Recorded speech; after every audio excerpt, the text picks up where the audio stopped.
Hi guys, Esther here from Esther-Astro-Healing, and today video it's about Vladimir Putin. I have to tell you, it took me a few months to complete the research because as always, it's extremely important for me from professional and spiritual perspective to provide you as correct information as possible and to be neutral as possible as an astrologer, considering what's happening right now in the world.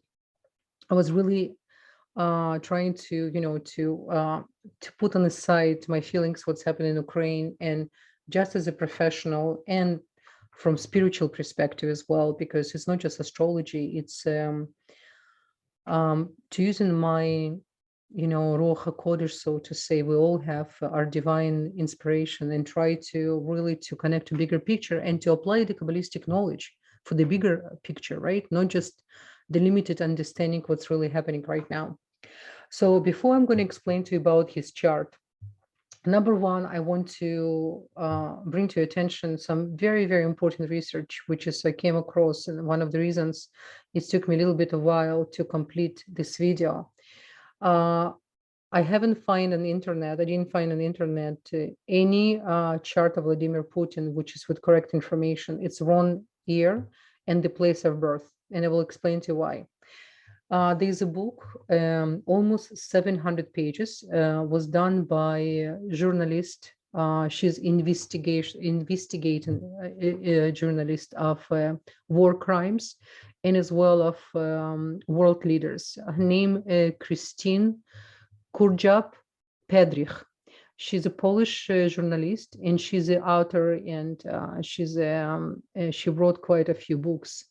And initially, her research started, she wanted to write a book about what's really happened in Chechnya, in Grozny, because when one of her friends was there at the events of in 90s and all the killings and what's really happened to this small country and how Russia really invade and how they manipulate the whole system, she really wanted to bring to public the information.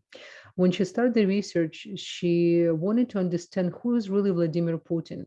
So the book she wrote, it's called Vova Vovichka Volodya. It's actually in English as well. I will put down a link to this book. So you guys, if you're interested, you can go and do your own research. It's, like I said, it's about 700 pages. It's really, really big book. And another thing to bring to your attention, another person who was working with her, his name, Artem Borovik. Artem Borovik, it's one of the, used to be #1 in Russia investigation journalist who actually killed in March 2000. It's exactly 2 months before Christine and him supposed to go and meet Vladimir Putin's real mother. By the way, she's still alive. She's 95 years old and she lives in Georgia. And I'm going to tell you right now a quick story, so you will understand a little bit before I'm going to, we'll work on his chart. I'm going to explain to you where he came from, what was his struggle, a little bit about his childhood, and why he, in a way, if it's even in his chart, pathological liar, but from the perspective of survivor. Okay, so where they start from. Okay, so his so I'm going to start about his mother. As I said, she's 95 years old, and she actually lived in the same city where Stalin born. Interesting, as you know, Putin, he's a big fan of Stalin. He's not really making too many announcements, but his close friends and in few interviews, the way how he describes Stalin, you can see he has a lot of admiration for him. The city he born, it's in the Perskaya Oblast. It's a region, and this town called Ocher. Again, I'm going to post down the link of the town where he's born, so you can do as well your own research, which is you cannot find anywhere except in a few investigation documentation where it's actually his real time, a real date of birth in town. It's in Siberia.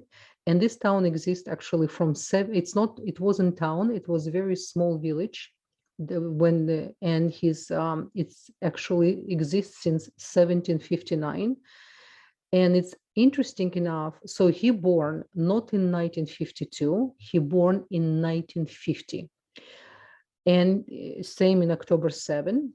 And I couldn't find anywhere confirmation about his birth. So what I did, I used 9:30 a.m. like every astrologer in the world when they did his chart.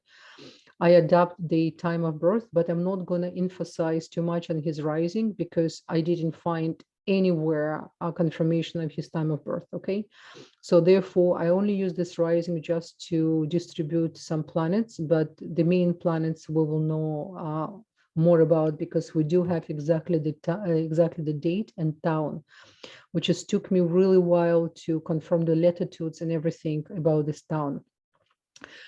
Now, his real father name, not Vladimir, because as you know, in Russian, when you have respect for someone who's older, you don't just call by first name, you call by the father's names as well. So everyone knows Vladimir Putin is a Vladimir Vladimirovich Putin, but his father actually named Platon. By the way, Putin, look how many P he has. He has a very powerful Pluto. Listen to this. His father named Platon and his last name Privalov, and the Putin's last name Putin, right? So a lot of P. And it's, as you know, the Pluto represented by a letter P. And his Putin is actually his mother's last name, okay? What's really important for us to understand from the moment he born, and I'm going to show you his Chiron in Scorpio. And it's one of the most difficult and complicated location for Chiron to be, because when you have a Chiron in Scorpio, you're born from the moment with pain and revenge, okay? He didn't have an easy childhood. His mother discovered that the man, which is Platon Privalov, was actually married when she got pregnant.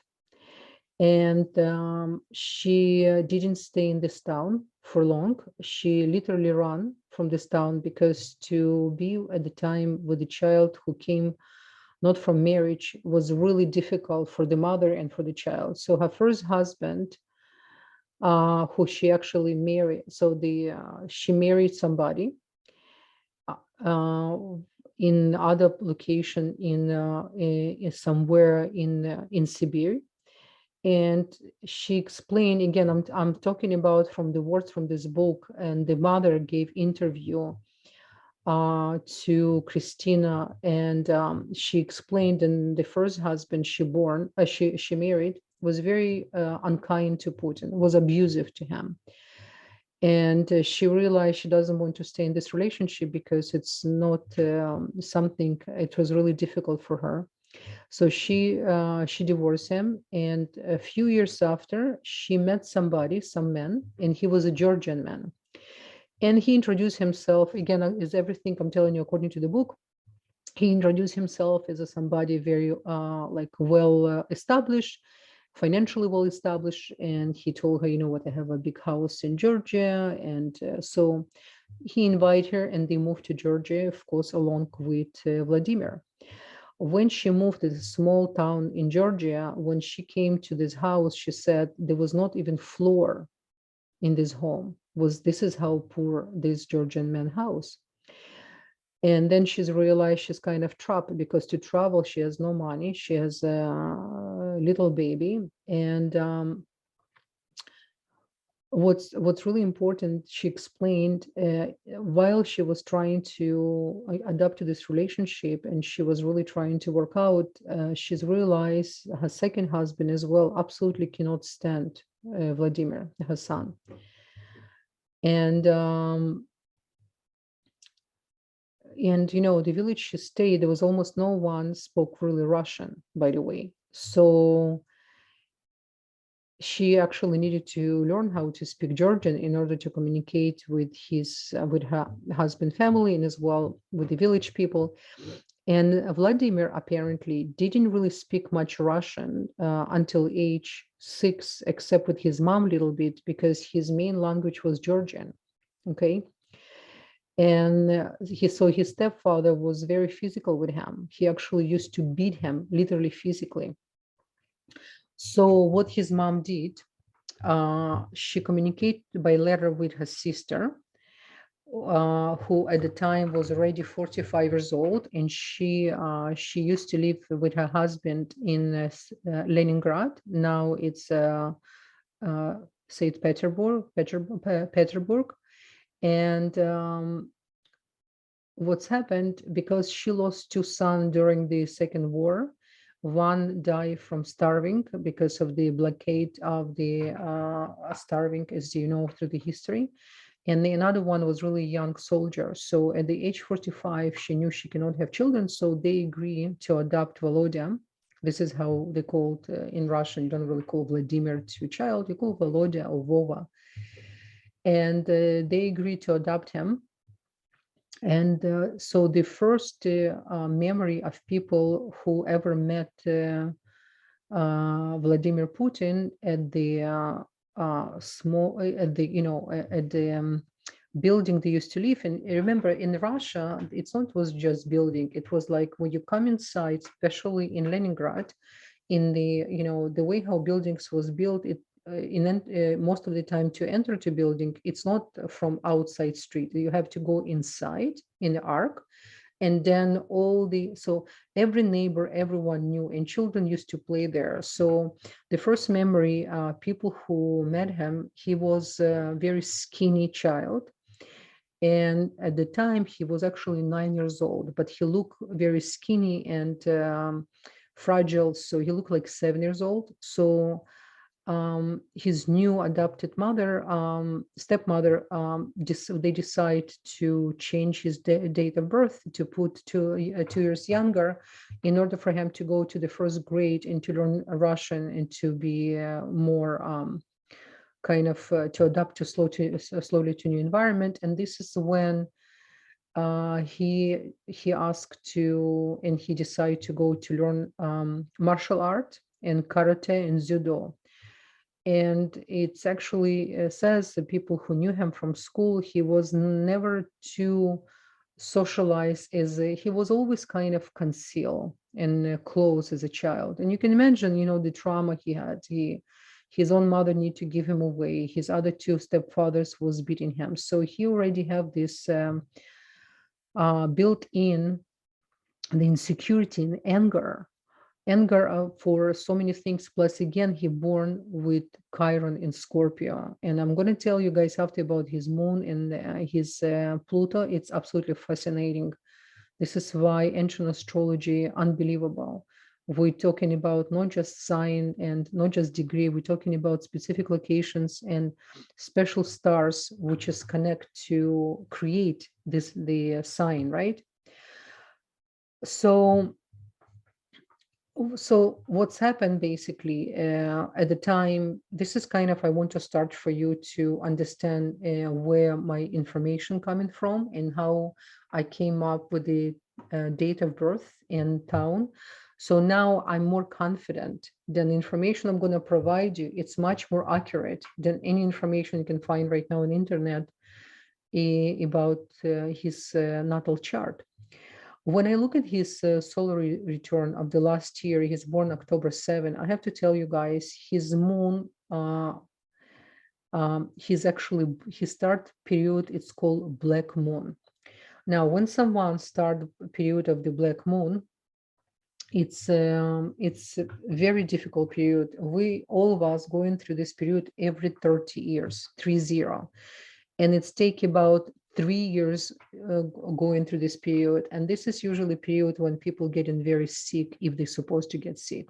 This is period when people lost the emotional energy. This is if you don't have a right support and you're not growing spiritually, this is period of time which is very, very difficult. It's actually ancient astrology even recommend, if you do any physical work, if your normal lifestyle, you work physically a lot, if there's any way possible for you to change even your profession environment to make it easy, even physically on you, it's actually very, very recommended, okay?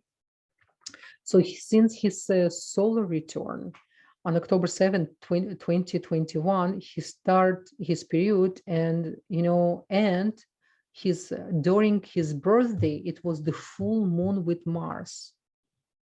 Okay. So this is why I want to tell you right away, guys. So this April, Mars, Saturn and Mars, when they're going to enter in his 8th house. When Saturn and Mars entering, it's such a tikkun period. Some people actually, it says in ancient, can die. Okay. So I want us to go a little bit more in depth about his natal chart, just for you to understand. Like I said, I'm not going to emphasize about his rising too much because I don't have time of his birth. I just simply use. I'm going to open for you the data, so you guys will see, because it's hard, who's not familiar with the system I'm using. Okay. It's called Placidus system, created by one of my teachers. And so this is the information I have. So his sun, it's in Virgo in 20 degrees. His Mercury in Virgo in 3 degrees. His Venus in Virgo, okay, in 10 degrees. By the way, his Venus very complex. His moon in Cancer in 23 degrees. His Mars in Scorpio in 14 degrees. His Jupiter, he has excellent Jupiter. And this is something really, is in Aquarius, and it's in 4th degree. And Jupiter in Aquarius, and the way how it's located, this is one of the reasons he actually, a lot of people like him, because he knew how to introduce himself from completely different side. But he's very concealed, very, very concealed personality. So, and his Saturn in Virgo, look how many planets he got in one house. And his Neptune in Virgo as well, his Uranus in Gemini. This is very unusual chart. Let me tell you how many planets he has in Virgo. He has a sun in Virgo. Well, the Mercury and Venus in Virgo, it's not that unusual because they all sitting under the sun, right? We have a sun, then we have a Mercury, then we have Venus. So many, many times, I would say 70% of people can catch those two beside the sun. And then we have in Virgo Saturn. And then we have, which is make him a very complex relationship with the father. With any male figure, he cannot have even male friend. Not just, this is where it came from. Initially, from his childhood, he never had a good relationship with male, as a male figure, as someone who you can be his mentor. You understand? It's coming from the prism of pain.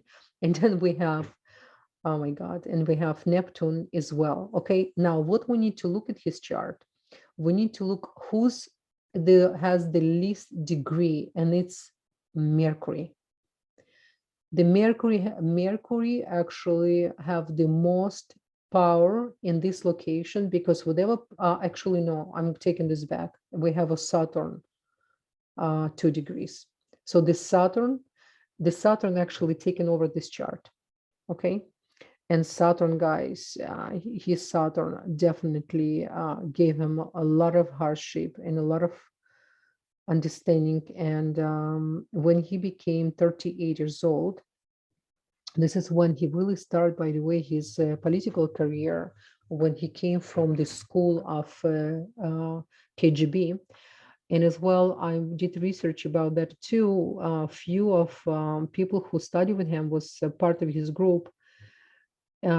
Each of them, they have kind of nickname, and apparently his nickname was Gray Rat, like a mouth, but more like a rat mouth, gray. So in Russian, it says Seraya mysh. And So they didn't really spoke highly about him in the sense of course, they don't live in Russia, so they allowed himself to say. So they said he never show any a big personality, so to say. But again, like I said, he's very concealed. Okay, he's very concealed. He's whole his life he's went through the pain, a lot of pain. Now, what's happening here? We have Moon in Cancer. And what else we have in Cancer? We have a Pluto. Moon and Pluto literally sitting beside each other. I'm gonna give you a little bit more information about that because both of them touch a very important location in the star, which can tell us a lot about him. In addition to, it's already difficult to have a Moon in Cancer. Moon fluctuate every two and a half days and every two and a half hours. So it's especially a location in his place. So I will go right now. So let me just finish with listing all his other planets. So we have, like I said, we have Mars in Scorpio, and we have Uranus in Gemini. We have a Pluto in Cancer. We have Rahu, which is North Node in Pisces, and we have a South Node past life Virgo. Listen to this guy, guys. His past life, he was Virgo, and look how many planets he came. Really, it's very interesting, very karmic, very karmic chart. Okay, and then we have, by the way, his money and his sustenance coming from energy of Leo, a leadership. It's very interesting because he's one of the richest people in the world, at least before what's happened with Ukraine. Let's see what's happened after. His midheaven in Cancer. In again rising, I'm not going to announce. It says rising in Libra, which is I can confirm. Okay, so we're not going to go there. Now, one thing I want to right away to explain to you guys what is really Moon. Moon, it's Orpnimi. It's who we really are.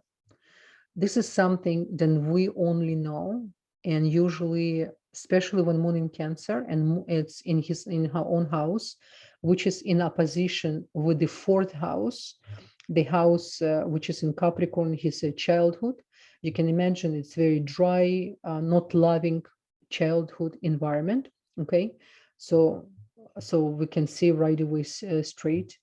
And his midheaven, his mission to actually he came to open his heart.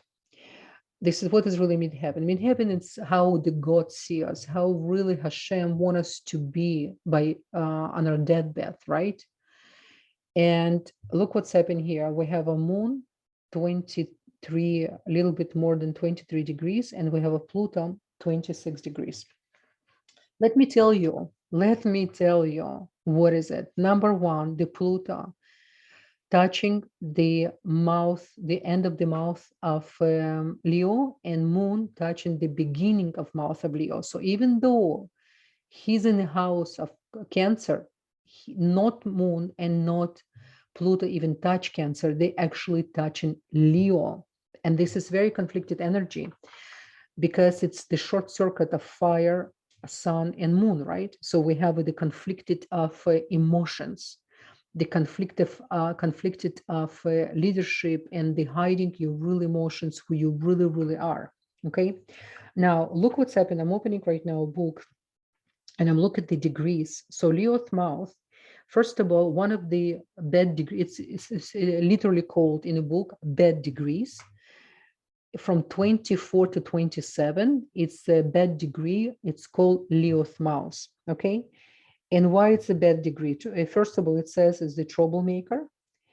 Then it says, let me see.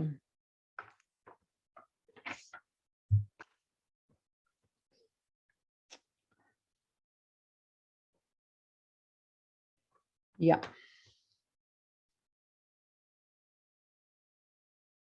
It says last tasting fame from the deeds. It says mystics, travel, and miserable traveler. This is someone who connect to misery, and it's the people who, if they get this person on the boat, People need to be warned and not accept this person to the boat because they can bring some trouble while you're on the sea. Okay.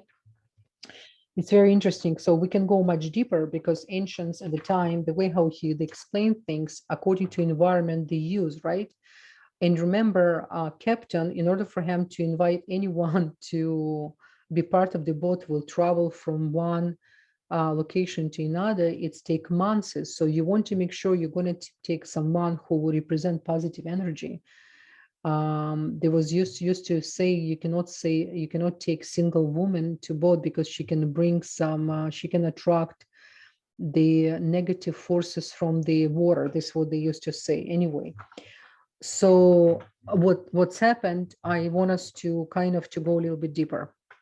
Now let's understand. Some sources says that his grandfather used to be a private cook of Stalin, and from his early age, he used to actually visit the summer house of Stalin, Putin. I can confirm that. I just saw a couple articles talking about that. I'm just want to bring this up. I will tell you why I want to bring this up. Stalin and Mussolini, they both die not, not peaceful death. Of course, Mussolini was killed together with his girlfriend. I hope Putin's girlfriend, whoever woman right now live with him with the two children, that's what they're saying. He lives with someone lives with him. She knows the little bit of history, because I have to tell you his progress chart and what's happened from his solar return. That's why I always telling you guys, it's really important to do your chart before your birthday to understand what is your solar return, to understand the year to come, how for you to prepare, what things to avoid, and what things actually to tune in and to use this opportunity. Okay, so to come back to the story, he has a very special connection with Stalin, and I will tell you more than that. According to our ancient books and according to Kabbalistic technology and Ariya Kadosh, the Arizal, who wrote a lot of information about incarnation, about the souls, and about how souls descendants back to this world, and how we have to be careful with our deeds, because every time when we create some negative deeds and for the desire to receive for the self alone, we create the opening for another negative soul to come inside and start to activate and use our body for the negative deeds. Now, he spent a lot of time in places where Stalin, and remember, Stalin was poisoned by the people who he was close to, even though he was a very lonely man. He didn't have really anyone who he really trust. And even people who surround him at the time, realized they really need to let him, so to say, go, because he's just holding everyone back. Now, because, because his Putin's Saturn in such a location, it's taking him, and and Moon in Cancer. What is Moon in Cancer? Moon in Cancer loves history, love past. Pluto connect to the underworld, to connect to the past, to mystic, to black magic. And the Moon, when Moon in such a location, is just making person to trust the past more than future. Why? Because Moon doesn't have her own light. It's a reflection of the sun.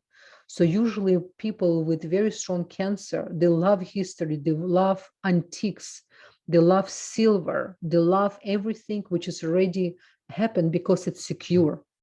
So why everything would connect to USSR, everything connect to the past. He's so much connected, and in his mind, his mission, he thought it's the best way for Russian people. He making decision and destiny for the whole country to bring Russian people to the place where he thought was the best place for them to be, because it's secure. It's something he believed and he trusts, and he admires Stalin. He thinks he's the one who really brought nation together as the stronger nation ever.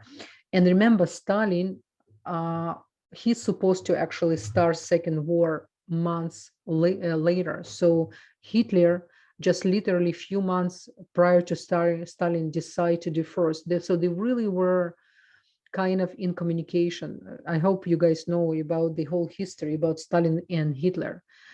And what's happened to Putin, this is something I'm telling you, I didn't read anywhere. I'm just using my knowledge. I'm just using my intuition.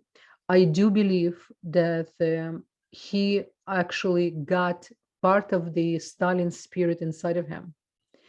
It's very easy because each of us, when we move to new house, if you don't do sages, if you don't clean the house, if anyone divorce or die in this house, it's not recommend even to be in this house, because if you don't know how to clean house, you understand, people can start to lose the money, they can start to lose the livelihood, everything, children and spouses, if they move to wrong location.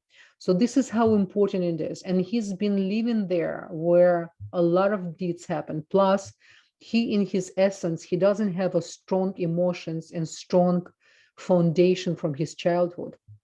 So what I'm telling you right now, guys, just kind of to complete my thoughts, I can talk about his chart to the end. I will continue with his chart next time. With the part 2, I just wanted to give you guys as an introduction. I believe he's going to experience really, really hard time for this next couple months. I'm not even sure physically he will stay alive this year. This is like I can see in the chart. Okay, guys, so I really wish you all the best, many, many blessings, and I will connect to you later. All the best. Bye-bye.